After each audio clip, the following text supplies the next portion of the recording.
சிவாஜி கிருஷ்ணமூர்த்தி இந்த புறம்போக்க பத்தி தான் இன்னைக்கு பேசணும். ஒரு மேடையில நின்று பெண்களை அந்த அளவுக்கு இழிவுபடுத்தி பேசியிருக்கான்.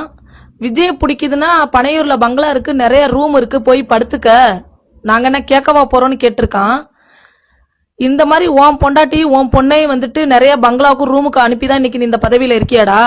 ஏண்டா பொறுக்கி நாயே, இந்த பொதுமக்களும் இந்த பெண்களும் ஓட்டு போட்டதுனாலதான உனக்கு இந்த பதவி. உங்க ஆட்சியிலேயே வந்து பெண்களுக்கு பாதுகாப்பு கொடுத்திருக்கீங்க, உங்க ஆட்சியிலேயே பெண்களை மதிச்சிருக்கீங்க. இதை விடவா பெண்களை கேவலமா பேசணும்? உன் பொண்ணுக்கு வந்து உன்னை பிடிக்குதுன்னா நீ போயிருவியா உன் பொண்ணு கூட? உன் பொண்டாட்டி பொண்ணை பேசுனா உனக்கு எப்படி கோவம் வருமோ இதே மாதிரிதான் அவங்கவுங்க குடும்பத்துல இருக்கிற பெண்களை பேசுறப்ப எல்லாத்துக்குமே கோவம் வரும். இவன் பேசுறப்ப உட்காந்து மேடையில சிரிக்கிறாங்க. உங்க வீட்டுல எல்லாம் பெண்கள் இல்ல, இதே பேச்சுதான் உங்க வீட்டுல இருக்கிற பெண்களுக்கும் வரும். அந்த மாதிரி அந்த இடத்துல பேசுறப்ப கரெக்டான ஒரு ஆட்சி நடக்குது அப்படின்னா அவனை செருப்ப கழட்டி அந்த இடத்துல அடிச்சிருப்பீங்க. எப்படி நீ பெண்ணு இந்த மாதிரி பேசலான்ட்டு நீங்க தான் பேச விட்டே வேடிக்கை பாக்குறீங்க. நீங்க பேசுன்னு சொல்ல போய் தான் அவன் அந்த அளவுக்கு மேடையில வந்து பேசுறான். அந்த புறம்போக்கு நாயெல்லாம் இன்னைக்கு பேசுற அளவுக்கு பெண்களை வந்து இழிவுபடுத்துற அளவுக்கு ஆயிருச்சு. இதுக்கு மேலேயுமாங்க இந்த ஆட்சி இருக்கணும்? யோசிச்சு சிந்திச்சு, உங்களோட ஒவ்வொரு ஓட்டும் அவ்வளவு முக்கியமானது, யோசிச்சு ஓட்டு போடுங்க. சிவாஜி கிருஷ்ணமூர்த்தி இந்த புறம்போக்க பத்தி தான் இன்னைக்கு பேசணும். ஒரு மேடையில நின்று பெண்களை அந்த அளவுக்கு இழிவுபடுத்தி பேசியிருக்கான்.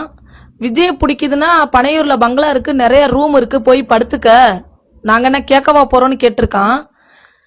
இந்த மாதிரி உன் பொண்டாட்டி உன் பொண்ணை வந்துட்டு நிறைய பங்களாவுக்கு ரூமுக்கு அனுப்பிதான் இன்னைக்கு நீ இந்த பதவியில இருக்கியாடா?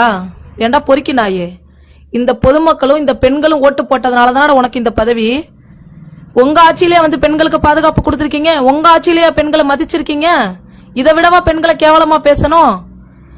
உன் பொண்ணுக்கு வந்து உன்னை பிடிக்குதுன்னா நீ போயிருவியா உன் பொண்ணு கூட?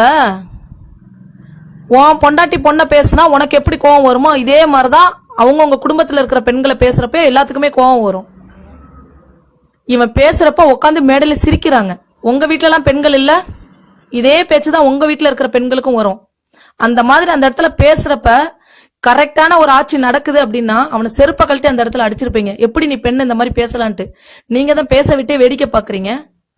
நீங்க பேசுன்னு சொல்ல போய் தான் அவன் அந்த அளவுக்கு மேடையில வந்து பேசுறான். அந்த புறம்போக்கு நாயெல்லாம் இன்னைக்கு பேசுற அளவுக்கு பெண்களை வந்து இழிவுபடுத்துற அளவுக்கு ஆயிருச்சு. இதுக்கு மேலேயுமாங்க இந்த ஆட்சி இருக்கணும்? யோசிச்சு சிந்திச்சு, உங்களோட ஒவ்வொரு ஓட்டும் அவ்வளவு முக்கியமானது, யோசிச்சு ஓட்டு போடுங்க.